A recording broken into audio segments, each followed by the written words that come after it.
저 멀리서 일어난 전쟁이 어떻게 우리 일상과 세계 경제 전체에 말 그대로 거대한 충격파를 보내고 있는지 오늘 그 에너지 쇼크의 전말을 한번 깊숙이 들여다보겠습니다.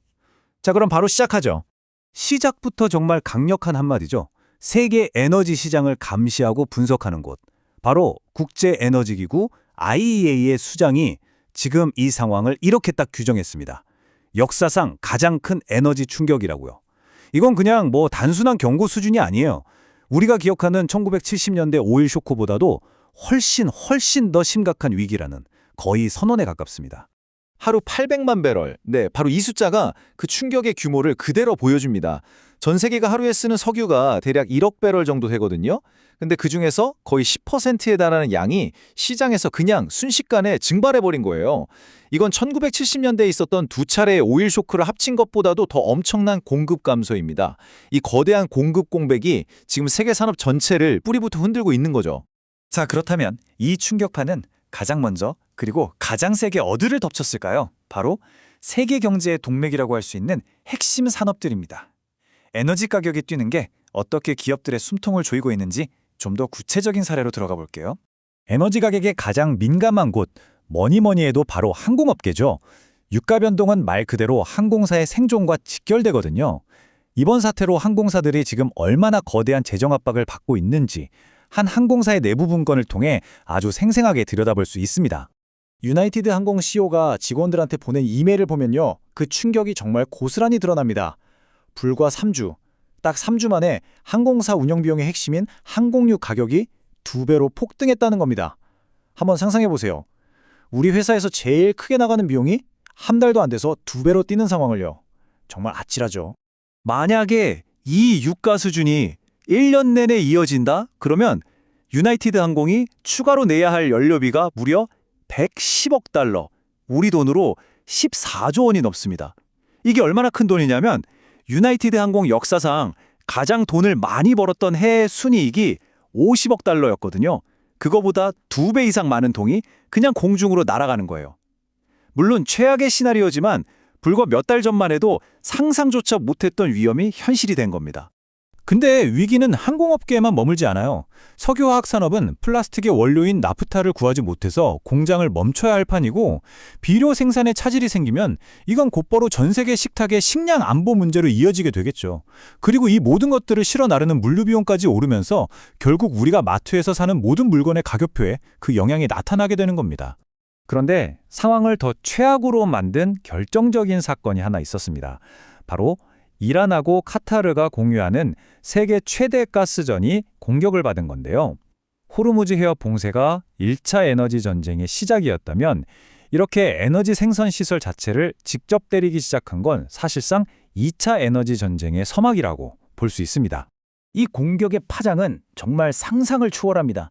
예를 들어 파키스탄은요, LNG 수입량의 99%를 카타르에 의존해 왔습니다. 그런데 이 공격 한 방으로 LNG 터미널 가동률이 6분의 1로 뚝 떨어지면서 나라 전체가 몇 년에 걸친 에너지 대란에 빠지게 된 거죠. 아, 우리는 공급망을 다변화했으니까 괜찮아? 라고 안심할 수 없는 이유가 바로 이겁니다. 전 세계 총 공급량 자체가 줄어들면 누군가는 반드시 에너지를 구하지 못하게 되거든요. 그런데 말이죠. 이 위기는 대체 왜 이렇게 해결하기가 어려운 걸까요? 이제부터는 문제의 본질, 그러니까 복잡하게 얽히고 설킨 정치적, 군사적 배경을 좀 살펴보겠습니다. 간단한 해법이 보이지 않는 이유가 바로 여기에 있습니다.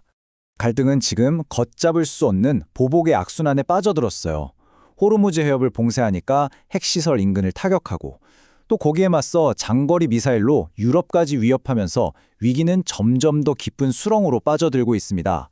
한쪽의 행동이 다른 쪽의 더 큰 보복을 부르는 그야말로 출구 없는 대치 상황인 거죠.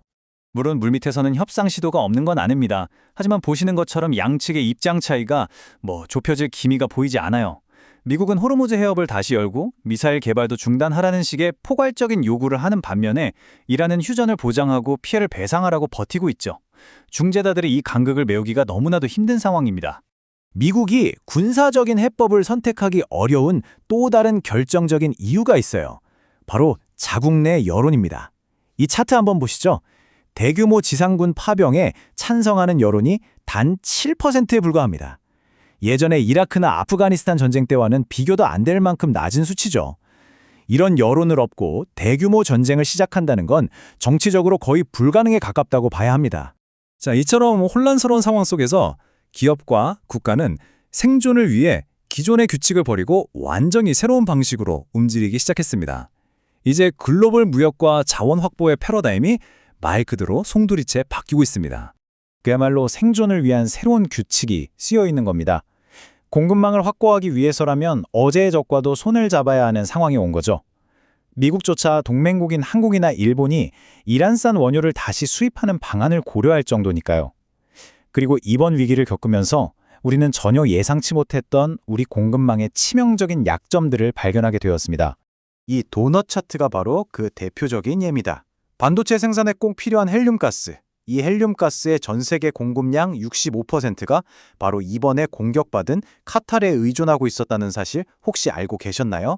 평소에는 아무도 신경 쓰지 않았지만 이제는 우리 주력 산업의 명운을 좌우할 수 있는 치명적인 약점이 되어버린 겁니다. 핵심은 바로 이겁니다. 팬데믹을 거치면서 우리가 적시 생산, 그러니까 저스틴타임 방식이 얼마나 위험한지 깨달았잖아요. 이제 기업들은 비용 효율성보다는 만약을 위한, 즉 저스틴인 케이스 안정성을 최우선으로 삼아야 합니다. 물론 이건 기업에게 더 많은 재고 비용을 의미하고 결국 우리 소비자에게는 약간 더 비싼 제품 가격으로 돌아올 수 있어요. 하지만 동시에 꼭 필요할 때 물건을 구하지 못하는 최악의 사태를 막아주는 강력한 보험이 되기도 하죠. 자, 그럼 이제 결론으로 넘어가 보겠습니다. 이 길고 긴 불안정성은 결국 우리 모두에게 청구서를 내밀게 될 겁니다. 이번 사태가 남길 장기적인 경제적 그리고 지정학적 대가는 과연 무엇일까요? 피해는 단기적인 유가 급등으로 끝나지 않습니다. 미사일로 파괴된 에너지 시설은 복구하는 데 수년이 걸리고요. 장기간 가동이 중단돼서 아예 못 쓰게 되는 시설까지 생기면서 장기적인 공급 능력에 깊은 상처를 남깁니다. 또 관광과 물류의 허브였던 중동의 경제적 역학이 크게 위축되면서 세계 경제 전체가 그 비용을 함께 치르게 될 겁니다.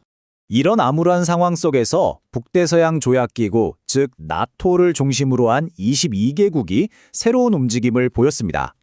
이들은 세계 교역의 동맥인 호르무즈 해협의 자유로운 항행을 보장하기 위해 공동으로 행동하겠다고 선언한 겁니다. 여기서 주목할 점은 이 연합이 단순히 서방 동맹에 그치지 않는다는 겁니다.